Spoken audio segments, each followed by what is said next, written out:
Assalamualaikum warahmatullahi wabarakatuh. Kami dari kelompok 4 akan mempresentasikan tentang manfaat ekonomi dari penerapan standarisasi makro, mikro, manfaat standarisasi, serta isu global, social climate, dan climate change dan social security. Kelompok 4 terdiri dari Anisatun Putri, Diaul Haq Mutaki, Mustaqim, Alifia Guki, dan Safira Maslihani. Pertama-tama, kami akan mendeskripsikan apa itu manfaat ekonomi standar mikro.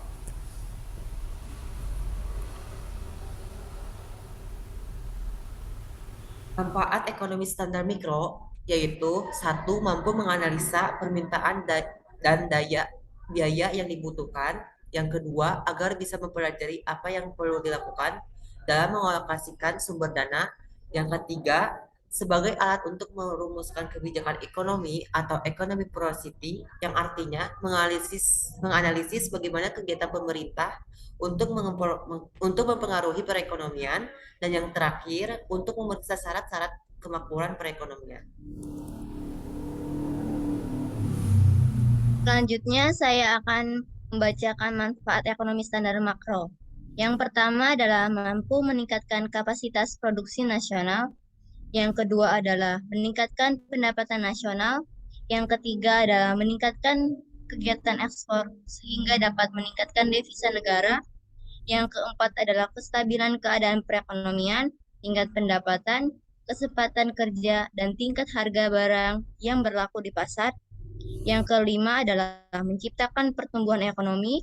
Yang keenam, membuat distribusi pendapatan merata. Yang terakhir adalah menekan kenaikan harga yang berlaku seminimal mungkin. Selanjutnya adalah manfaat standar dalam perdagangan. Melalui standarisasi, diharapkan pelaksanaan transaksi perdagangan baik antara pemasok dan produsen maupun antara produsen dan konsumen dapat dilaksanakan secara efisien dengan tingkat kepastian yang terjamin dan dapat mengurangi biaya transaksi yang harus ditanggung oleh kedua belah pihak, serta meningkatkan arus perdagangan yang cukup tinggi terhadap suatu produk dan meningkatkan kredibilitas. Pada kesepakatan WTO-TBT, standar merupakan alat penting dalam mengatasi hambatan dalam perdagangan. Produk-produk yang terstandarkan akan memperlancar perdagangan karena adanya jaminan bahwa produk tersebut telah memenuhi persyaratan standar. Dalam perdagangan, standar dapat dijadikan sebagai acuan atau sebagai syarat persyaratan dalam transaksi perdagangan. Penerapan Perjanjian TBT-WTO. Perjanjian Technical Barrier to Trade adalah perjanjian WTO yang mencakup standar, regulasi teknis, dan penilaian kesesuaian. Badan Standarisasi Nasional atau BSN merupakan focal point dalam implementasi perjanjian TBT yang berfungsi sebagai notification body atau NB dan inquiry point EP. Perjanjian TBT-WTO mengikat semua produk ekspor termasuk produk industri dan pertanian. Tujuan penerapan perjanjian TBT-WTO adalah jaminan kualitas produk ekspor, melindungi makhluk hidup dan lingkungan, serta mencegah kecurangan dalam perdagangan. Manfaat standarisasi dan sertifikasi. Yang pertama, menjamin dalam pengembalian modal atau investasi.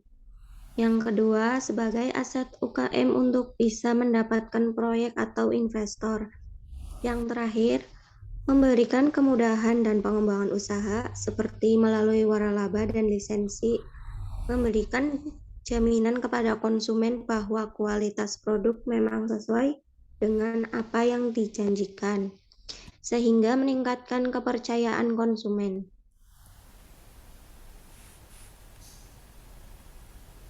Selanjutnya, climate change. Climate change atau perubahan iklim merupakan hambatan yang dapat mengurangi kualitas produk, baik dalam maupun di luar produk, yang juga menyebabkan keterlambatan produk sampai di tangan konsumen. Oleh sebab itu, standarisasi berperan penting dalam perlindungan produk. Karena dengan standarnya produk tersebut, maka keamanannya dan keutuhannya dapat terjamin sampai di tangan konsumen.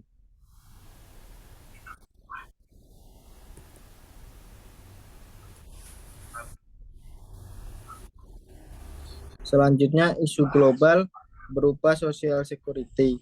Dalam menanggapi isu global, dengan adanya standarisasi yang diterapkan oleh suatu usaha atau perusahaan, maka dapat menjadikan produk tersebut terjamin kualitas serta mutu dari produk yang sudah terstandar, terutama memberikan jaminan kepada konsumen terhadap keamanan dari produk yang diperdagangkan. Memberikan jaminan keamanan kepada produk merupakan bagian dari kontribusi standarisasi. Karena dengan hal inilah produk dapat dipastikan aman, tidak dicuri, atau adanya penyelundupan unsur lain serta mencegah kecurangan dalam perdagangan yang tidak diharapkan. Sekian presentasi dari kelompok 4 kali ini, kurang lebihnya mohon maaf. Wassalamualaikum warahmatullahi wabarakatuh.